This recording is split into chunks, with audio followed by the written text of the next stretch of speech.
Okay, great. Thank you, everybody, and welcome to our seminar series at the University of San Francisco. The seminar series is sponsored by the Data Institute. The Data Institute is our umbrella organization for all things data science. Our speakers today are Jared Lauber and Archana Ganapathi from Eventbrite. Jared is the global head of internal audit at Eventbrite. Archana is the head of data analytics, engineering, and science at Eventbrite.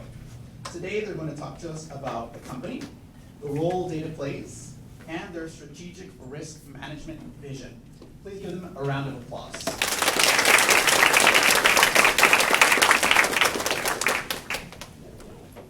Thank you for that introduction. So I'll kickstart, and then I'm going to turn it over to my colleague here to talk about herself, our company a little bit, and her role, and then I'll talk about my role and how really she's powering the vision of what we hope to do with risk management. But maybe really quickly, show of hands, Eventbrite. Has anyone heard of Eventbrite? Okay, heard of us. Who uses Eventbrite? That'll be part of our goal for the class today. But we will be talking about, at a very high level, some of the strategies that we're moving into and the importance of data in our new environment and what we want to do in bringing law into our world. But I'm going to turn it over to my colleague and I'll go through the slides. Okay. But I'll be the man away. Sounds good. All right, folks. So basically, majority of you have used Eventbrite, it seems like, which is cool. The company was founded in 2006 with the primary goal of solving for the most basic human need, and that is the need for connection. Our mission is to bring the world together through live experiences, and that is to enable this connection, to foster connection, build communities. And it's really people first, from the business model to the way we operate at the company. Okay? So the way to think about it, Eventbrite is a two-sided marketplace. On the one hand, you have the event goers, the attendees, the consumers, if you will.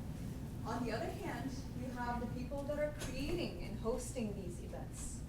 So in the last year, we powered, I think it was around 5 million events across the globe, and we operate in 180 countries around the world. There are live events. These can be virtual. These can be in person. Many different categories. You can go to a music festival, Oktoberfest, beer and wine, food and drink events. There are many for community and culture, performing arts, business and professional. You want to go, network with others. The categories are vast and diverse, and it's fascinating. Really fueling that passion that people have alongside connecting with others and doing things together. Right? 800,000, almost 800,000 event creators that we are enabling. Think of these as almost small businesses, people with a passion that then decide, oh, maybe I want to do this full time and for real. What we do for them is give them the tools to create the events, to manage the payments and transactions, sell tickets, and market, right? Where do you market? How? What tools to use? They don't have to think about that. We are providing the platform for them to do this, software as a service, for them to create their events. So they can just focus on the actual event itself, the thing that makes them tick, and the thing that they want to use to bring people together. And on the other side of it, we helped sell events to almost 300 million, for 300 million tickets last year. So that's think about that as the scale of consumers, the amount of demand that we're able to drive towards our creators and the events that they're hosting. And so keeping that flywheel constantly turning, you can imagine, is a very energizing, fascinating experience, and lots of nuances there. Localized patterns, big cities versus smaller metros, and much are people willing to travel to go see, an event from a creator that they know, right? Lots of interesting nuances and dynamics, and I think just the scale of all of this is so fascinating from a technical perspective. Okay, so our vision is to enable anyone to create or consume any kind of event with ease. So like I mentioned, from a creator perspective, we're providing them all the tools, the platform, so that they can just focus on the event itself and what they want to do. From a consumer side, it's search, it's discovery, it's personalization. How do we give them what they're looking for? How do we do that matching for their interests, right? And that needs to be easy, seamless, and intuitive for them. All right, so our winning aspiration, our North Star goal, if you will, is to be the trusted choice for live experiences around the world. And so I want to underscore the word trust here, right?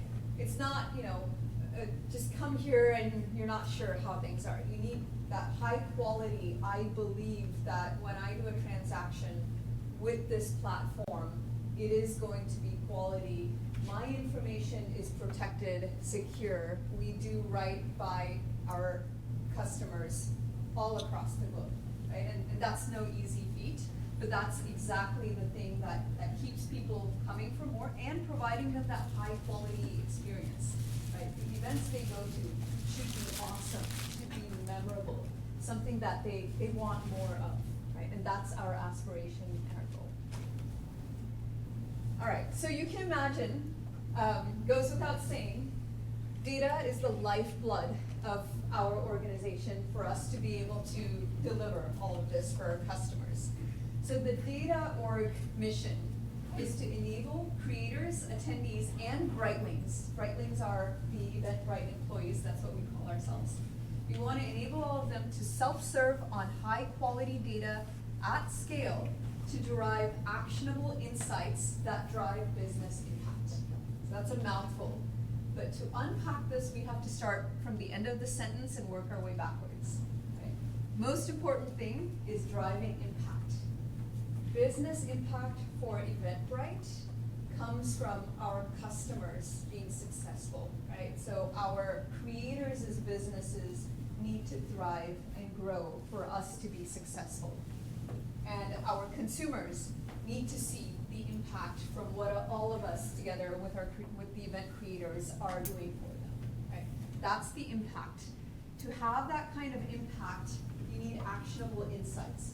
What should I do, when, where, how, to move the needle on things going on in this location? Or, I know Halloween is coming up.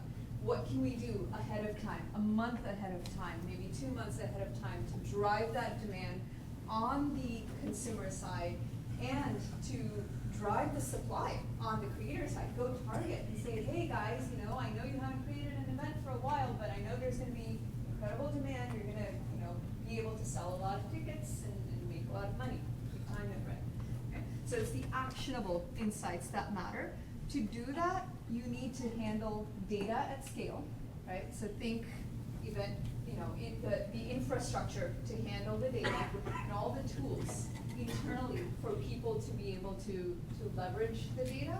And it needs to be high quality, not just raw exhaust of raw data. There needs to be some curation. There needs to be some methodical thought around where's the signal, where's the noise, and how to sift through that. And to do all of this, we need to enable self-service. So people aren't constantly dependent on analysts hand-holding them through every question. People need that curated, just-in-time information that'll help them drive the action, or take the action to drive the impact, right? And then backing in further to that first line, start with Brightlings first. We have to be our own customer zero, using our data to drive decisions and making sure that we vet and improve the processes with which we use that data and what we think about it, what we understand from it. And if we feel confident in our data quality and our ability to action on it internally, that's when we can say, okay, now if we can gain all this value, what subset of this makes sense to open up and drive in a curated way back to our customers, right? What insights will our event attendees benefit from? What insights will our event creators benefit from? What can we tell them about the people attending their events, right? What other information would be helpful to them, context for what's going on in the location where they typically are, and so on. So it's really, working our way back from the end of the sentence to the top, but ultimately driving impact and using data as, a part of our day-to-day and how we operate. Okay. Yes, especially with risk management. All right, so here's kind of a sampling. No, this is fine. Here's kind of a couple of examples of the first-party data that we have, right? So it's a rich treasure trove of data that we have for, over 17 years now, right? 17 years worth of event data. We have information about the event creators, who they are, what size business they're trying to operate, where they're located, how they use our product, right? Are they only creating free events? Are they creating paid events? What scale? What are their set of preferences? Are they using us for marketing, our marketing tools, or just publish the event and that's it, right? We have information about the attendees, again, where they're located, what kinds of events they've been attending, so their purchase behavior. Do they do kind of like one-off events, every now and then, one and done, or recurring, engaged, and constantly, like every weekend, looking for things to do? What are they searching for? What do they actually buy? And what have they enjoyed and come back more for? Is it in one particular category? Is there like an event format or location they prefer? All of this, and how did we acquire them, right? How did they find out about us? All of this information about the attendees. And then the event itself, right? Where is it? What kind of venue is it? What time? Is it recurring? Or is it like a one-off? Is it a seasonal thing, right? A Christmas ballet performance. And so we expect that to happen just once a year, other times nothing, crickets, right? What is the frequency? How do they price their tickets? And how often do they sell out, right? What is the typical profile of the event itself?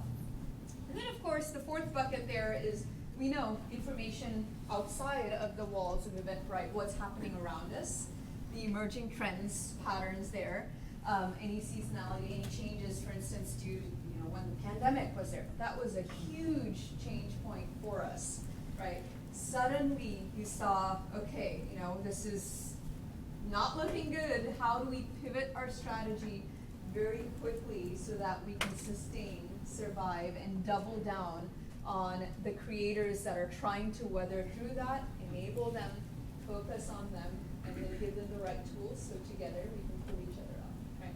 So we have all of this rich information, that's the raw data in, and with the right set of people, process, and technology, we can drive the action and value from that data.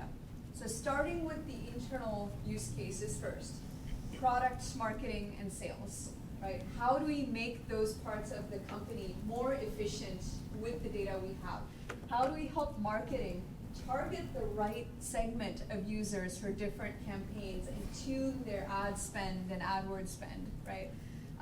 How do we figure out, what is the right inventory, the best inventory for sales to go after in which location? Right? What do we know about the demand in those areas that can help fuel those talk tracks and enable our sales team?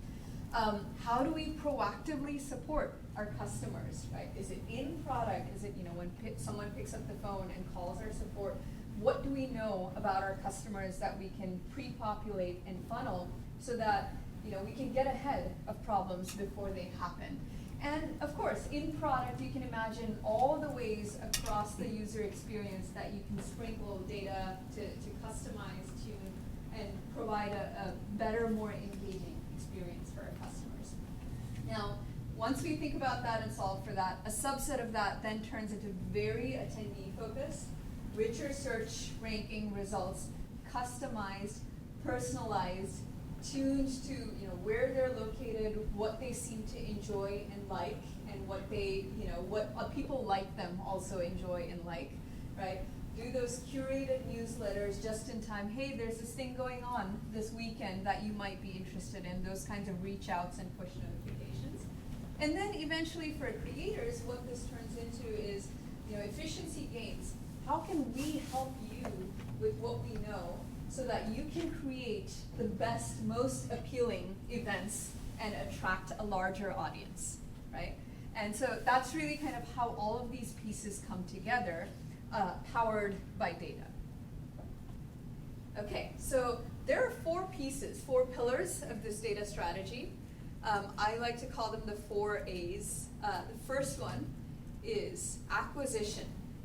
What do we collect, where, and how?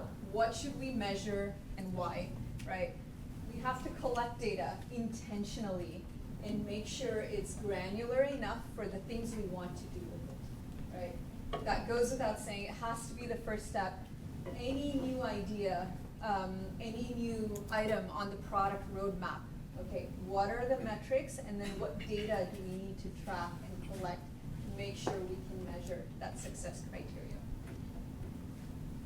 The second A is access. So we can collect all this data, but then we need to make sure people can use it, right? They know where to find it, they know the context and how to use that, and they have the right tools to self-serve and consume the data, right? Whether it's the right way to query it, or the curated data marts or better dashboards. It needs to be by profile, by internal persona, that we really think through the least friction way for them to get what they need from the data that exists. The third A is assurance. So this goes back to the high quality data, more signal than noise, making sure it's the right, correct information. And then the other side of it is the actual platform, that we securely store the data and manage it with the right, appropriate access controls. And Jared loves us for talking about that. But protect our data and do right by customers, right? Where we're mindful of compliance, we're mindful and thoughtful about privacy by design, right? That really matters in the way we navigate through the rich set of data that we have. And then the last piece is action. Like I mentioned, data is only good if we make use out of it. So the insights and timely action, timely, proactive where possible, and then again, custom built for the different people that you're enabling. So all 4 of these pieces have to come together, and it is an iterative process, right? So this has to be continuous improvement all the time, and no changes to this process, but then at each step you're thinking about what more, what different, what better can I do in all of this. And so these are the 4 pieces that come together, and how we think about data at Eventbrite. And on that note, I'm going to hand it over to Jared. No one has a question. You're all so quiet. Did everyone just have lunch? We got the after lunch crowd. Okay, question for you. And by the way, that's an incredible strategy. And she's a wonderful business partner. She kind of knows what she's doing. Was that the strategy that we talked about here? How much of that, you've been with our company for a little over 2 years now? How much of that was in place? How much did you have to create? What did that look like? Yeah, that's a very good question. So when I joined 2 years and 2 months ago, roughly, we had plenty of data. The data infrastructure was built primarily with transaction management and processing as the sole goal. There was a lot of duct tape around it to try to get insights, try to do some basic analytics, right? We were stretching a lot, but the infrastructure was keeling over because the data volume had grown so much. The diversity in that data was more than a traditional, transaction management system can handle. Yeah, so I would say my first order of business, and you're a public company, right? So you can't just rock the boat and say, no, stop everything, stop the presses, we're just gonna take a few years to fix it. So the business continuity aspect matters quite a bit, which is where Jared was, my part-time therapist in the process and part-time advisor. But with that in mind, it was really like, okay, what are the foundations? If we were to build this for the use cases of today and tomorrow, what are the foundations we need to lay, right? And that's how we came up with this data strategy.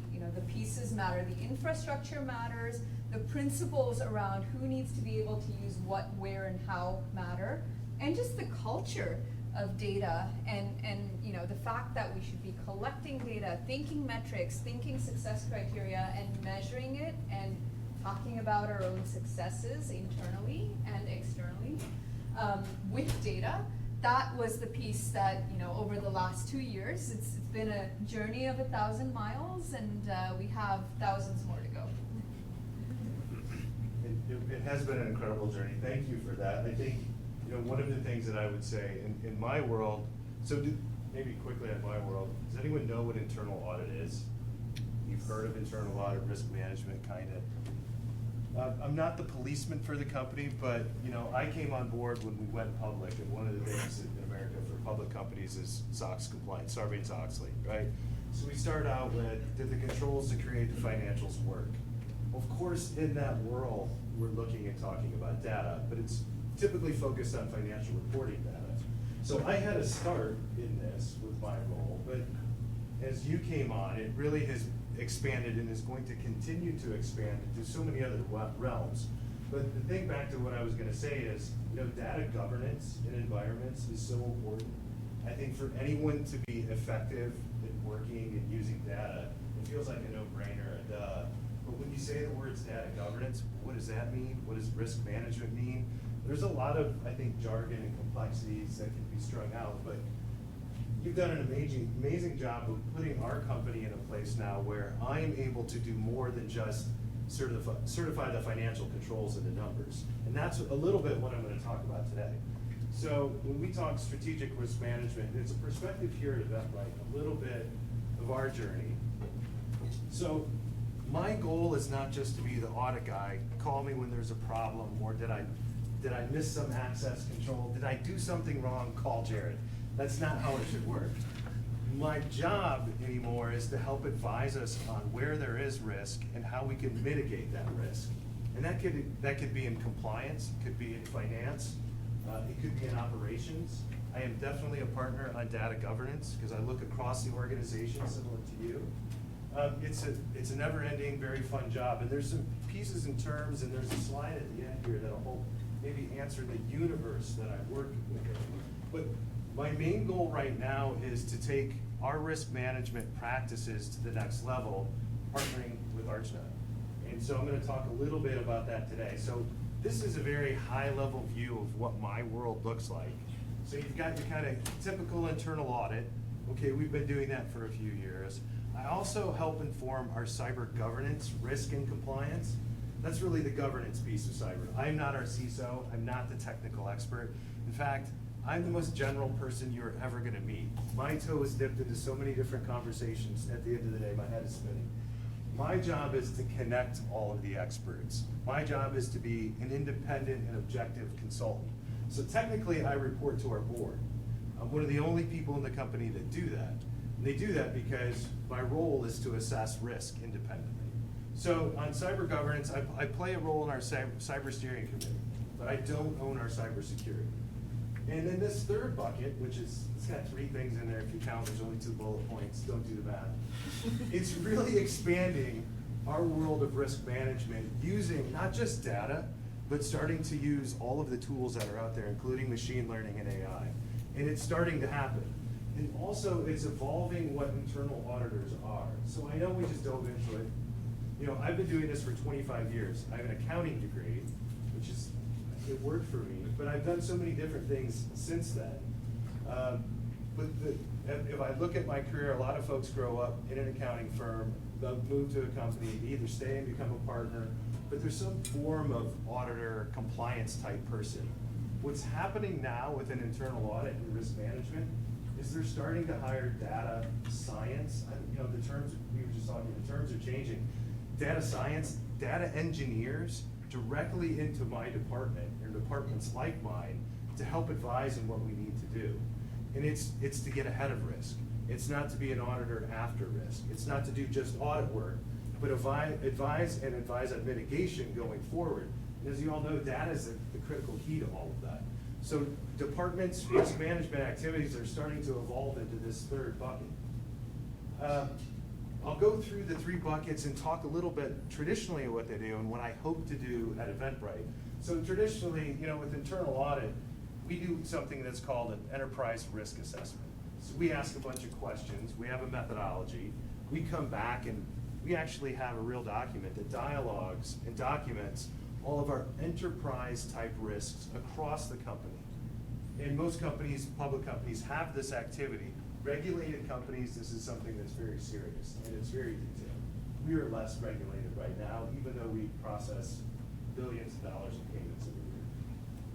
So for internal audit, we start out with SOX. We have an enterprise risk assessment, so we have an overall level of risk understanding with our organization. That powers our audit plan. But the risk assessment is once a year, or we tie into those maybe periodically throughout the year. It's difficult to operationalize that and make it more useful to the company. So with data, tying into data engineering, I think also automation, you're able to create metrics, you're able to create leading indicators, and it's the last slide in here, but I'll get there. This is where it actually becomes very cool because it's almost unlimited. The person that is building and creating the technology and analysis in these areas has to be creative, has to understand data, and also has to have a little bit of engineering understanding. And so that background is becoming very, very complex. The other piece that ties you into is that we're held to a high level of skepticism because we're professional auditors. And so having that mix with this technical background is very powerful. So, which is why I'm very excited to work with her to take us to the next level.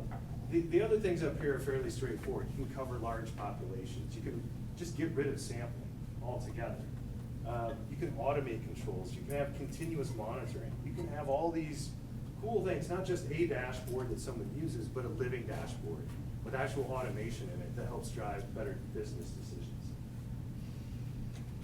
With cybersecurity, again, this is one specific risk area that I don't think I have to mention is so dynamic, so deep, so complex, and also very important. The SEC just came out with new reporting guidelines where public companies now have to report on this. So we will be reporting on our cybersecurity standards and processes. We have a CISO in place who absolutely is also wonderful to work with. But cyber moves so fast, and it's so deep in the number of metrics and the information and its breadth across our global company. So applying data science, analytics, and making that automation real is very critical for us to make sure that we have our eye on the road, but our foot on the brake when we need to brake, right? And that's really the key with cybersecurity. And then I say the last is kind of the biggest because even this I don't know. So I've been working for 25 years. Believe it or not, I'm not young and cool like you all. And this is where we really need that next generation to step up and help us understand how to create these tools. I have an idea and I think what we should be doing, but I don't know how we should do it. And there's definitely a better way to do it. And I think also that we could get lost in the morass of information, right? Our job is not just to create more cool, interesting dashboards and data points themselves. Ours is to create knowledge. And that's a very difficult thing to do as we start to, it's great now that we have good, accurate, reliable, trustworthy data, but we need now to understand, well, how the hell do we use it? How do we use that data and make it meaningful? And specific to my world with risk management, well, the risks, and I'll get to this at the end as the last slide, they can span anything. They could be strategic, operational, compliance, but this is where the cool and fun stuff is really happening. And even though we're a small department of 5 to 6, that's growing. And most other departments like mine are starting to hire folks within their groups with the background similar to yours. And by the way, your backgrounds are incredible too. I've been listening to the podcast, it was very cool. It's amazing what you all do. I don't know how you do it. So I've been mentioning, the risk universe that I live in. This is an example. This is an example of I can't say this is ours because it's not. I changed it. But this is an example of an enterprise risk assessment, and it's not that fancy. You've got impact, likelihood on a heat map, and then you have a list of risks. Each one of these risks is defined. It has a ranking. You put it on here. Basically, it's a way of saying, what are we worried about? How worried are we? Right? And we have methodologies and frameworks that we use to put this together. And behind this is a lot of spreadsheets, a lot of analysis. And that analysis, it's like a project. Well, that project happens once a year. This risk isn't just once a year risk. So we need to become more dynamic. We need to become more useful. We need to become more value-driven when we talk about assessing risk and mitigation activities related to those. And so with each of these, you could see the depth, third-party management. I don't know any platform company that doesn't talk about third-party management and our ability, especially in the cloud environment, to understand who has access to our data, how they're accessing it, how we monitor that, how we report on it. Back to our overall goal as a company, and this is our goal together, trust is very important. I am one of the people in my team at the door to help verify that the controls to make sure our data does all that it does and is secure for you all. We look at that all the time, and it's right up front. But rather than doing an audit once a year, there's additional things that we can put in place that we can jointly use that we can share perspective on. Are our controls working? Do we need to improve something? So, what we hope to do as we start, because we have a few projects that we're starting in October, but in the vision for risk management at Eventbrite, this will be a dedicated person or department that will work under my organization, but will directly partner with almost everybody in the company because we impact everybody in the company. And I should apologize. Hopefully everyone gets that. It's Chief Operating Officer, CTO. I think you get all that. What that says is every one of these risks impacts an executive. It's a great way to get an executive to pay attention to something you're saying, just to put their name next to it. So that's what we did here. So you own this. I don't own the risk. And my organization doesn't own the risk. We own the framework and the dialogue of the risk, right? And so that's what our value is, and that's what we're bringing to the table. And Archana and I partnering together on this, I think are really going to take something to the next level and build another career pathway related to risk management. So we're very excited about all that. So that was a lot. And everyone's been, again, it's after lunch. We are, yes. Okay. So since you have been working for risk management for 20 years, and I was wondering, what's your thoughts with, they have this new tools, AI, and compared to your own experience, and what's the differences, and why you prefer now using AI but with own experience? If anyone says they know the answer to that, they're lying. And I was literally at a conference this week where we were talking about that. I think the answer is it depends, because AI still is relying on certain data, right? And I think we really need to understand where is that drawing from, right? And how is that impacting the analysis and the questions that we're asking in the tool and how we're using it, right? So I think, I think it will be a huge step forward once those questions are embedded in that answer, right? And I think it'll vary depending on the question that you ask, right? The more complexity, the deeper you want to get in answering those questions. I think it'll be a huge step forward. Everyone is still trying to figure it out. With the auditors, we ask the simple questions knowing that there's not simple answers behind it. This has us worried, how do we, AI conceptually can book journal entries. There's so many things that it can do, which makes sense, and we want that to happen. We want that automation to happen, so we don't want to be a barrier to it. So we're still trying to figure out, do we understand the risk and the mitigation within that environment? And bright minds are looking at it, but it's not solved yet, which is part of the fun. Maybe you all can help with that. Yes, sir.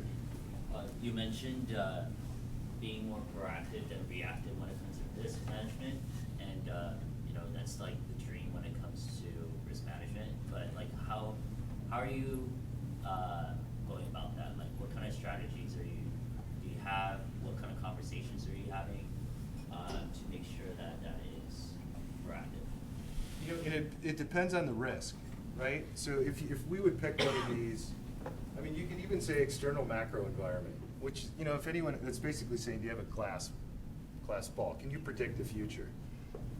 If we're able to understand the right metrics that impact Eventbrite directly, believe it or not, the pandemic was not great for us. For live events, when you don't have live events and you live off live events, it gets a little tough. And so, but there's other indicators that we have thought about, talked about in individual departments, and there's also data embedded within our organization that we probably haven't harnessed to come together collectively to put in one spot. And then, so it's a matter of, one, do we understand those data elements specifically for the external environment, which we could guess to some of those, right? There's things that happen in the economy, maybe the Fed rate would be one of those, right? Anything affecting the pocketbook of our consumers would be something we want to look at that eventually could impact our revenue, ticket sales, consumers, consumption. But having those in place and having some maybe AI or automation around it to give us a better understanding of not just that it's trending in a direction, but the potential impact for that trend, it needs to become more than just a meeting once a quarter, right? And so when you talk about the predictability of it, building that type of activity takes some time and effort and dedication, one, to get the right metrics, and to understand them properly. Hopefully that answers, and you could have that similar conversation for any one of these, but any one of these would have a different array of metrics and indicators that you want to look at to be predictive. Some probably less so. Right? Some are probably more, like internal control SOX, no one wants to talk about that. They just want that to keep moving. Yes? I have a question regarding the data collection strategy. So, how do you manage the equilibrium between collecting data with not having a huge amount of data that you don't know if it's going to be useful versus discovering that this data is useful later on and you want to start using it, but in the past you didn't know that was going to be useful, so you didn't record it. So Yeah. how do you manage that? That's a good question. The short answer is storage is cheap these days. So collect everything. When in doubt, collect it. But the flip side of that is, from a compliance and risk perspective, we need to be very careful, right? So set retention policies and make sure, again, tight access controls depending on what class of data it is and what, specifics that you're collecting. So it is a balance. You don't, too much isn't useful, but you have to learn that over time. You don't know up front all the time.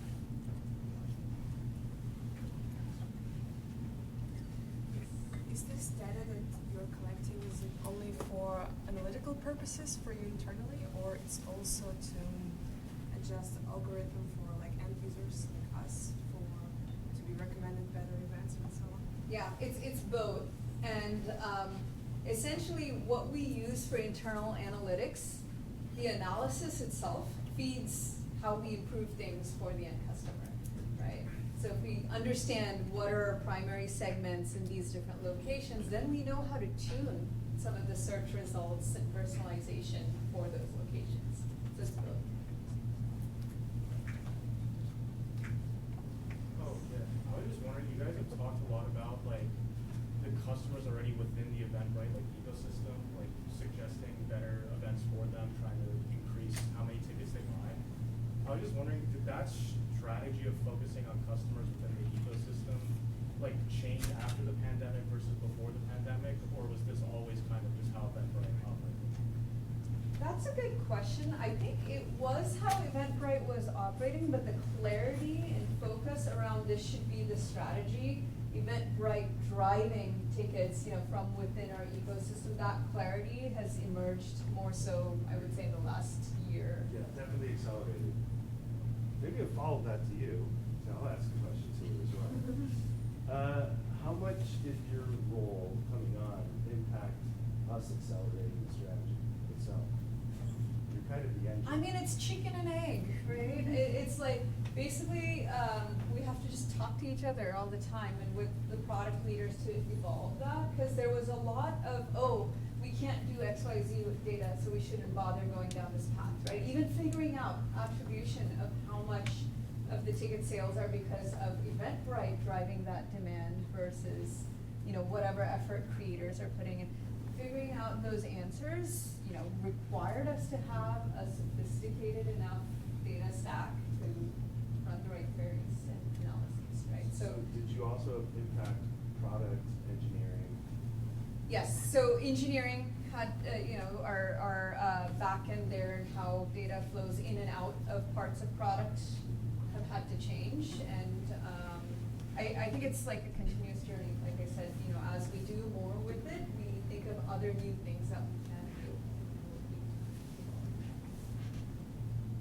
So if you have the data and internally you will make some analysis and to see what kind of patterns are going on. But also at the same time, the event creators want to have an access to some of the information. So what kind of information do you share and how much do you share? Yeah, that's a good question. So I think we have a reporting feature, if I'm not mistaken, reporting insights for event creators to look at who attended my event. If I want to contact them, right, download that and, you know, send out an email as follow-up, or hey, you know, like, this is changing, I'm changing the venue or timing. They have the ability to do all of that. So it's, but it's specific to people who have, you know, bought tickets for their event. Yes. So it seems like Eventbrite has a lot of structured data and a lot of the analysis is based on that. What about unstructured data like user reviews or listing data? Does Eventbrite sort of look Yeah. into that as well? Absolutely, we are starting to tap into the unstructured or semi-structured a bit more. I think we did have ratings and review capabilities. We also have kind of like the event listing itself, text mine what creators are posting about their events, you know, so that we can help do that matching better for what people are searching for, the keyword matching. We are starting to move a lot more in that direction. Also, there are images, which you know, we haven't started doing a ton with, but there's a lot of potential there. I think, you know, there's more and more we can do now that we have the foundations.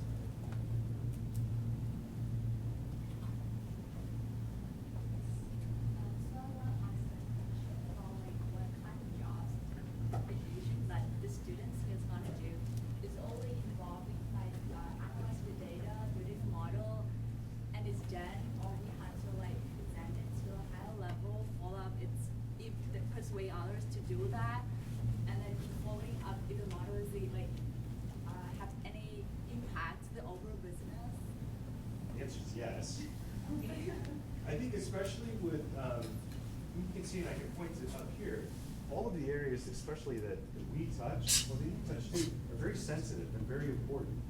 And I think, you know, if I think of the projects that we're picking to do this year, some of them are very difficult. Some I think maybe more straightforward. They're not simple. And the complexity has the eye of our executives and our board. And they're aware of what we're doing, and they want to hear the results, and they should be impacting us directly. So a lot of the conversations, especially in our organization, I mean, we have direct access, and our executives love the direct access. They're not shy with their opinions with us. We work with them really directly, and so do the people on our teams. Wouldn't you say that? Yeah.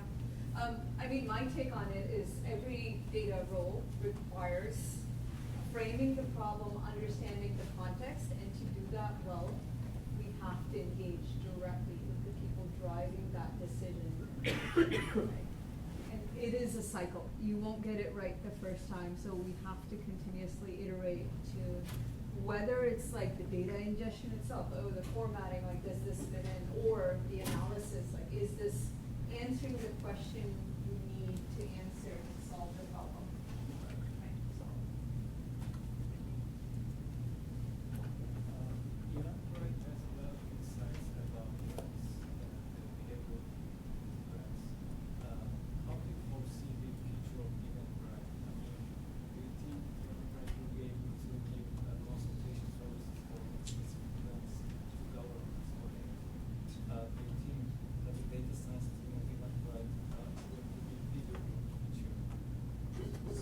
behavior? It's, I was just gonna say it loud. yeah. Oh, now here is, your question's like, are we able to really understand consumer behavior? Yeah. Yes, And- okay. and provide those insights And for provide other those insights, sorry, organizations. say that for everyone else. Yeah, I think so. I mean, like, we can try to understand some of these social behavioral dynamics, right? And figure out what makes a successful event. That's actually a project we're working on, right? Try to figure out what are early indicators of an event being highly successful. What does success even look like to our consumers, to our attendees? These are all really fascinating problems that aren't like black and white in terms of how you would define them. It's highly subjective, and sometimes it's just like highly nuanced based on, again, location, demographic, age, interests, passions. So I think absolutely, I mean, that is part of what we're trying to do within the data team, figure out these interesting set of data questions, and then how we surface the insights into whom comes after, right? We need those insights and you know, to make sure that they're like, you know, help us drive to the next step, you know, of what our business is trying to achieve. And then there are others who would benefit from it. Event creators, for instance, I'm sure they want to know what's popular, what's in demand, and when, right? And if they know that up front, they can plan accordingly. Or what time of day do I host a yoga event to maximize attendance? Is it lunchtime? Is it evening? Like, we have the ability to do all of that, but we need to figure out what are some of those specific questions. How do we frame the problem and then figure out a scalable way to solve it across, you know, the full set of variety of events. When do we have a class on data? In the afternoon, of course. But you know, maybe to that, we're talking consumer, but also internally for me, you talk about accessing data, having that same insight on people, how they, employees and how they use our infrastructure and data is just as important, right? And it's important to the consumers as well, because that gives us trust in how we use the information. And I think a lot of what we've done is created that infrastructure so we can do that in an easier, more effective and direct way. I think there was one, yes. So how did the advent of like GDPR and CCPA really change your risk landscape, and how did you have to maybe re-engineer algorithms or something to account for those? Well, so one, privacy has always been at the forefront of what we do. And I think those additional compliance standards just added more, right? So it wasn't brand new, but it did task us with looking at how we were complying in the past and seeing how we could do it better. And I think that for us was a real step forward this last go around. Yeah, absolutely. The way I look at it, those were just kind of forcing functions to add more structure and discipline in how we manage our data. So like retention policies and where and how, right? Tracking consent all across. So it's, you know, like as we integrate with more and more third-party tools, how do we think about that game plan strategy and consistently manage the controls for access across the different tools? These are all the new dimensions that, I mean, they're not necessarily new problems, but it just like forced some sort of structure and methodical approach. Yes. I'm curious about how you guys document your data. Like, data sets are very dynamic, they keep changing every day, and you guys have so many orgs within your company, like product, risk management, HR. So it's a very huge task, and I was wondering if you guys have like a basic conference page or some sort of SSOD where you keep doing this. But it's very dynamic and it's company specific, so I just wanted to know how you guys do it. Yeah, certainly Confluence, and then links to detailed docs, sometimes just spreadsheets with all the nuances of, you know, row, column, like format, semantics, who owns the definition of this field, anytime there's a change, like all that tracking, it's messy and tedious and best effort.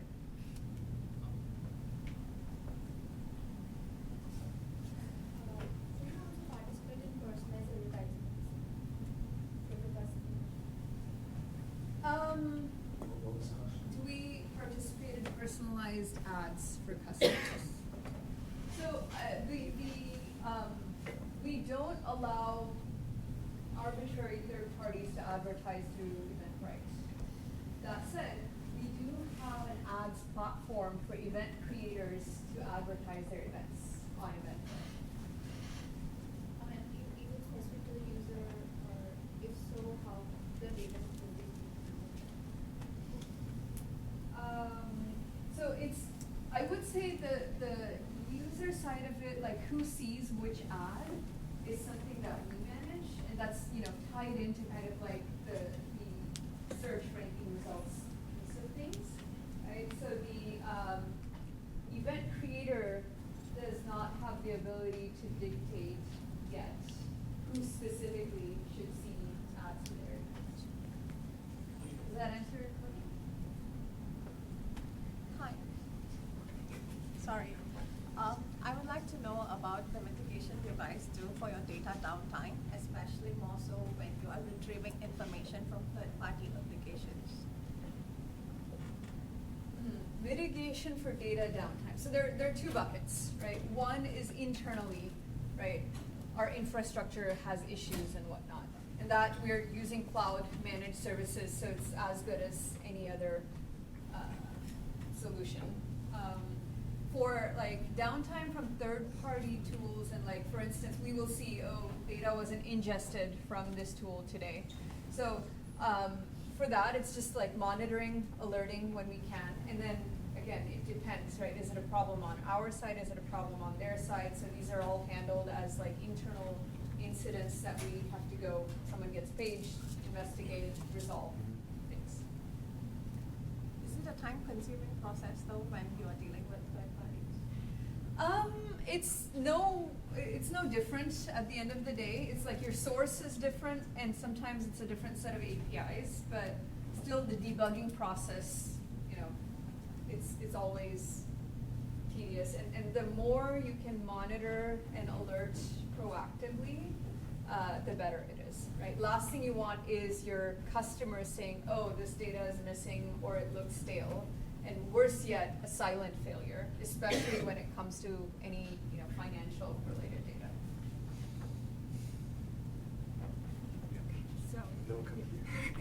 So a few days ago, I was buying tickets on Eventbrite. Yeah, and then a there lot of was- tickets, I know. keep going.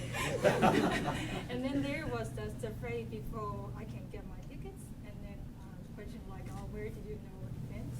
But I didn't pay a lot of attention answer those questions. So my problem is like, is there a way to identify which information is useful and which information is not trustworthy?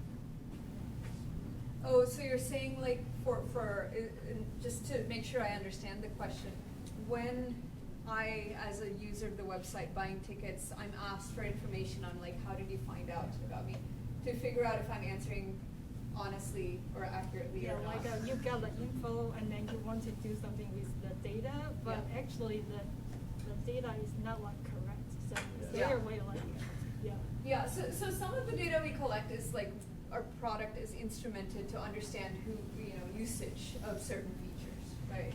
So that, I would say that's like pretty reasonably high quality, because what you're doing is what's getting, logged. Whereas if it's a survey or like something open-ended, then yes, there's a little bit more of a challenge with quality. But the way around it, again, like it's, the more of that you have, you still get directionally accurate insights, right? So I can figure out of 5,000 people, if 80% answered a certain way, there's a lot less error bar there than looking at individual responses to see if it was correct or not. From the audit and assurance world, one thing that I think you all need to invent or come up with, and that they're talking about is, it's this idea of the data quality and the validation. There's got to be, and there will be eventually someday, I wouldn't call it a certification, but an understanding of we love a process. I love a process because I can say they did that process. Whether it created the right or wrong answer, we don't care at the end of the day sometimes. But there's definitely an ability, if you're in analytics, and there will be an ask as we get deeper into the technologies, to certify the answers that you create.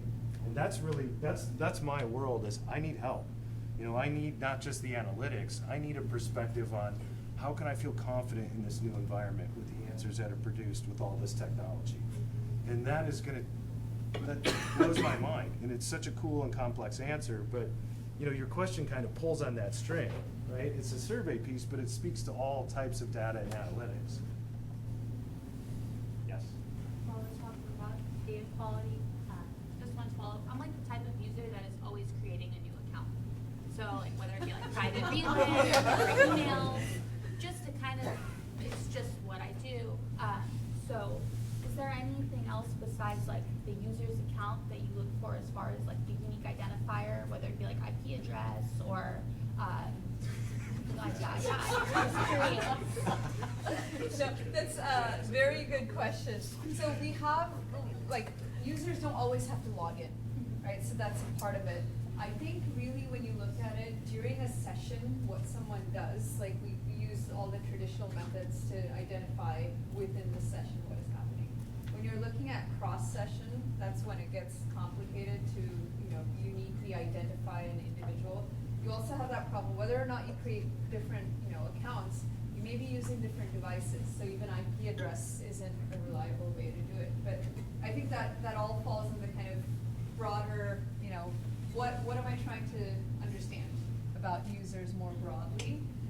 Do I need that level of affinity, or is it enough for me to know kind of typical sequence and order of things that they do, right? So for most of the things that we're trying to solve, what sequence of steps someone takes within a session is good enough for like us to tune some of our workflows.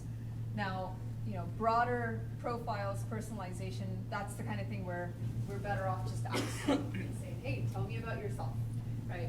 Create an account, tell me about yourself. And then the tuning will be as good as the information you provide. Right? Yes. So I wanted to ask you if there's any like successful previous data science projects which was like taking place in like the risk management domain. If you can like give an overview of the project that was like successful and maybe driving the Eventbrite company. Sure. Well, so we're just starting this at Eventbrite, but I've done this at other companies. I partnered actually with the Institute when I was at my last company, a small company called McKesson. And so the answer was yes, but I'm trying to think where we pointed that. Because what we did is we were building the capabilities as a department. So I think it was like a department of 5. And McKesson is like a Fortune 5 global healthcare provider, right? And think of it as a conglomerate. So it had many business units. So part of what we were trying to create is, well, where do we start? Which business unit? What type of analytic? If I'm not mistaken, we started in revenue assurance, which everybody kind of does. Like, how do we prove our revenue models are working the right way? That's typically where a lot of people start, but then also in heavy compliance areas like privacy analysis and analytics with access was another area that we started to dive into.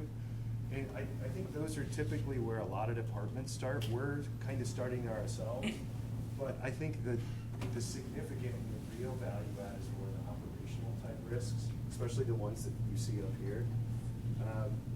And they're also more complex, right? Because they're harder to ask. The questions are more complex, the answers are more complex. Therefore, the skill sets, I think, are more diverse as well. I think the other thing I would add to just departments and as they're built related to risk management and data is, there's no one size fits all, but there is a career path. So I know Fidelity Investments had a department at 10 or 15. This was 10 years ago. It was an entirely independent department, meaning they came up with their own analytics based off the work of the other departments. And they were a resource for the entire company. So it was like this very cool think tank. And they came up with things that I blew my mind. And so, we're starting small right now. Well, I don't even know if we're starting small. We're starting right now, I think, thanks to Archana being here and creating the infrastructure for us to even allow to ask the questions and step forward and have the skill set to do it. Does that answer your question? Yeah. Okay. I'm actually curious to understand how each of your teams is structured, and maybe to give us a little bit more color, how are they all involved in this new initiative that each of you were in charge of? Okay. I technically report to our auditor, right? But I have a dotted line to our CFO, kind of a dotted line to our GC, kind of a dotted line to our CTO. Probably Dotted lines everywhere. everybody. I have a bunch of bosses because my job is a little bit dynamic just outside of the audit piece of it. But so I have a department underneath me, the internal audit group, and it's about 4 or 5 people, and then I co-source with a consultant firm. But then I also have like what we call a second line of defense. Internal audit's totally independent. They perform no management activity. They can't because we analyze, we review, we have to have no skin in the game. But I also have a person, people on my team that they do a little bit of control work. And they sit kind of on the data side, but more on the compliance side, like PCI compliance, payment card industry. They sit there and they help create, advise, and execute control related to that. So it's a mix of, and then this data would sit underneath that as well. This data department role would sit under my umbrella as a risk advisor. And so that's my department. I'll let you do it. Yeah, so the data, or I report to the CTO. So within data, we have the data platform engineering, a sub-team called analytics engineering that's really taking all the raw, curating it into source of truth data marks that are just easy to drive self-service with. Then we have analytics. So think of these as folks that matrix over to other functional leaders across product, marketing, et cetera, that drive those insights.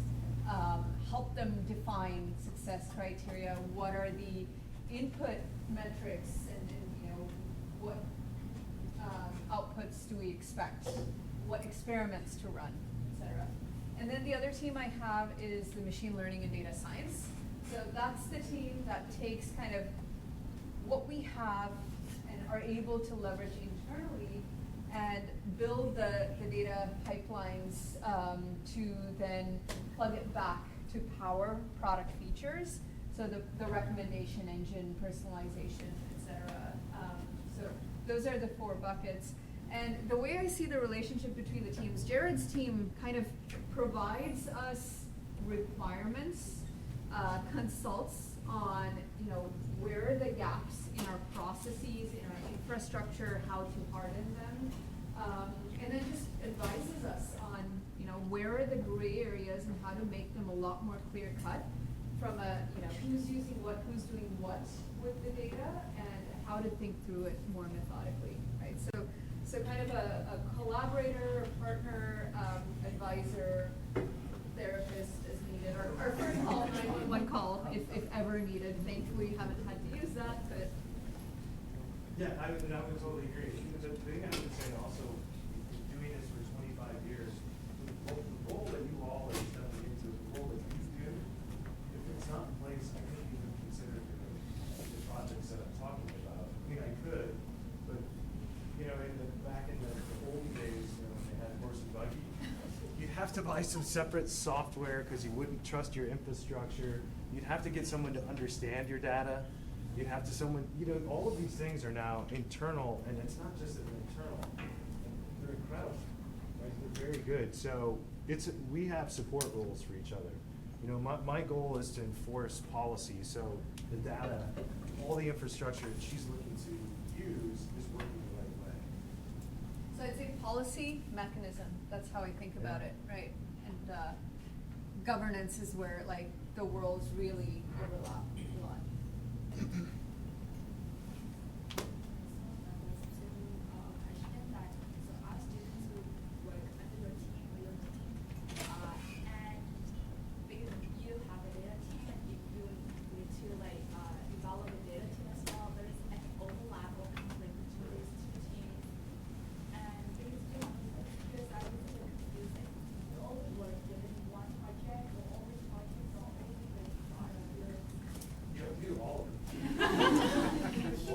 Oh, you guys are gifted.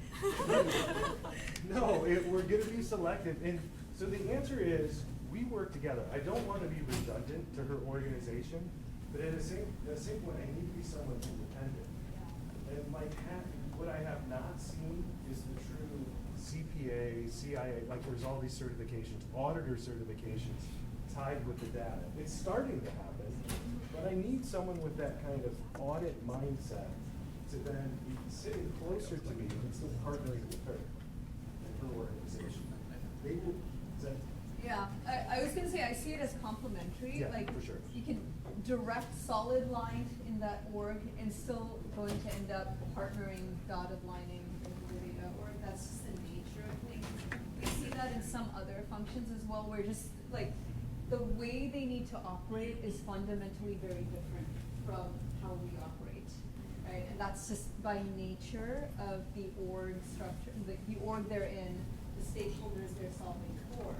So we don't want to get in the way of that or detract from that, right? But the skills, the tools they need to succeed is something we are more than willing to lean in and partner on. Just to complement that, also our students will remember your name. Yes, under my We team. need an audit mindset, working with data, and partnership with your team. And we work with all the things in marketing, product team, like payment team to The execute. specific projects that we have on the list will be, well, the answer is yes. We're gonna definitely work with our CFO. We're gonna definitely work with the CFO, we're doing revenue analytics. He's a little interested in that. And so with other folks. But we also have a project to look at our cybersecurity automation and reporting. So you work with our CTO, our CISO, her. That's a very dynamic project.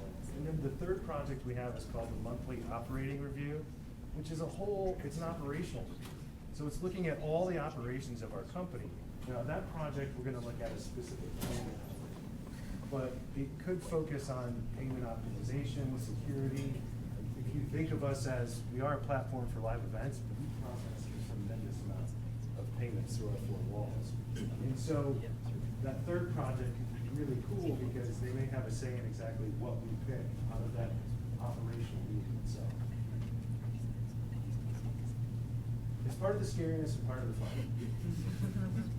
So will our work be more technical or more financial related? You know, I think it'll be a balance of both. The revenue model will not be entirely new to our organization. Right, we have some models that we've used in the past. They've never worked for me, and I've never created them in my organization. There's some things that I want to do. Right, and I say that because there is some importance to my independence. But it may even replace some of the models that we have in place right now. I'm a little competitive. I'd like to come in and actually create something better, and I think that we can. And it's not that we're doing something wrong, but I think with the right insight and support, we can do that. Yeah, the way I think about it, all these projects will give you a lot of exposure to how different parts of the business operate and how they come together to move forward in lockstep. And that, I think, is like the unique perch that Jared and his org has.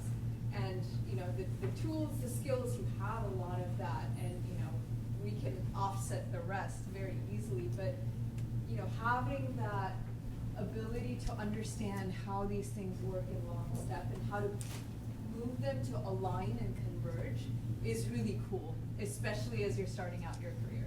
That's just amazing. I wish I could do that. This side of the room is very quiet. You guys all had pizza, apparently.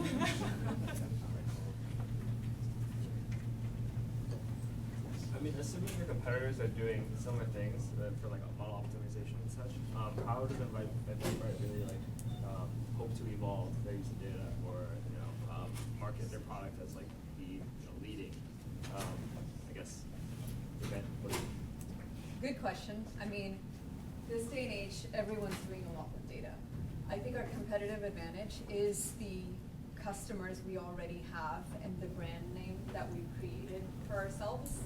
And that's huge, right? That name and the first mover advantage there goes a long way. And we just have to kind of keep at it and make sure that we continue to innovate, think outside the box for how people want to experience and discover live events, right? And keep pushing ourselves. There's no hard and fast, straight answer.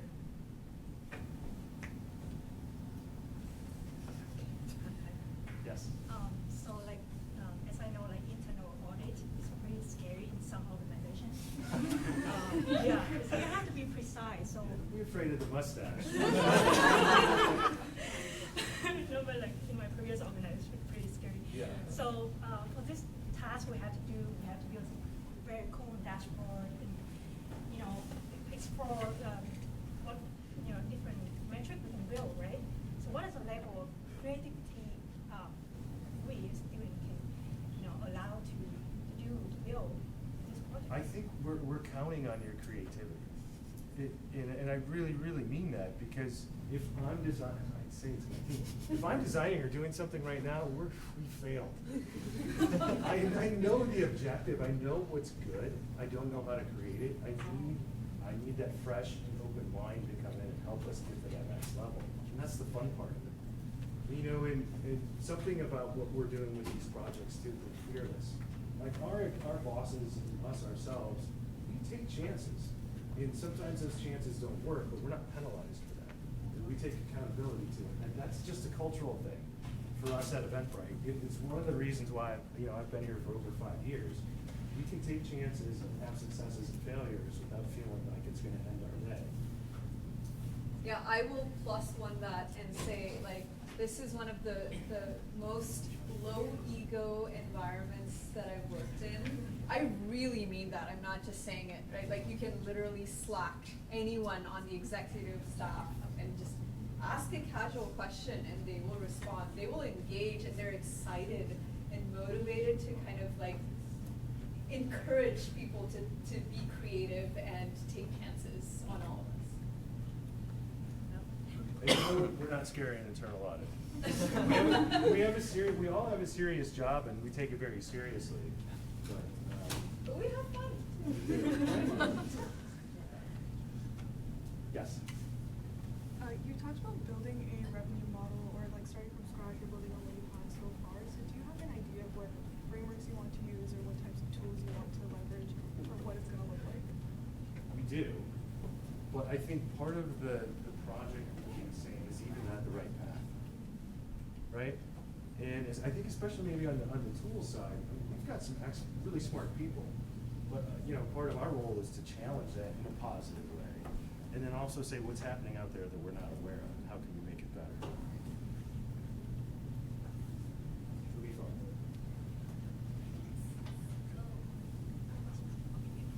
Okay, so I wanted to ask what qualifications that you guys are looking in our students that can feed into your culture, that can make this project successful?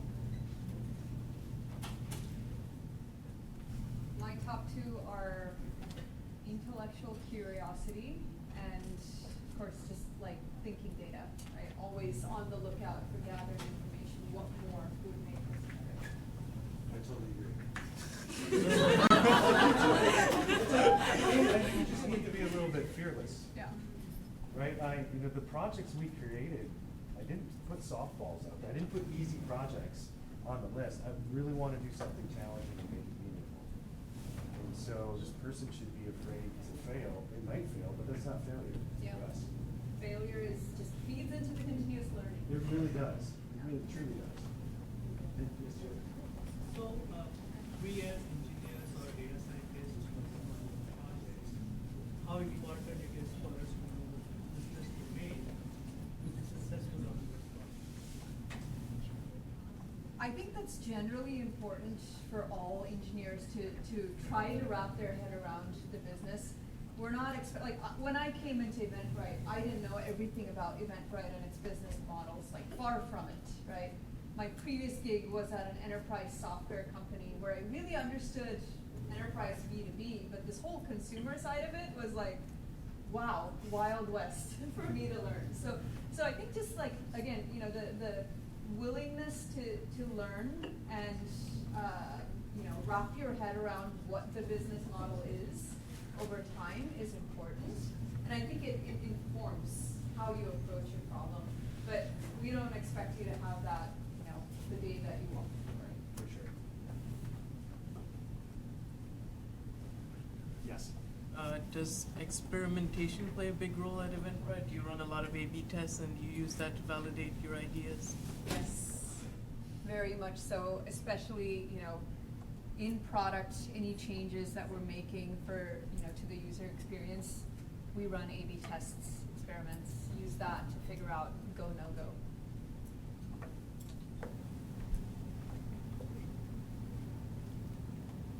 So I think we'll wrap it up there.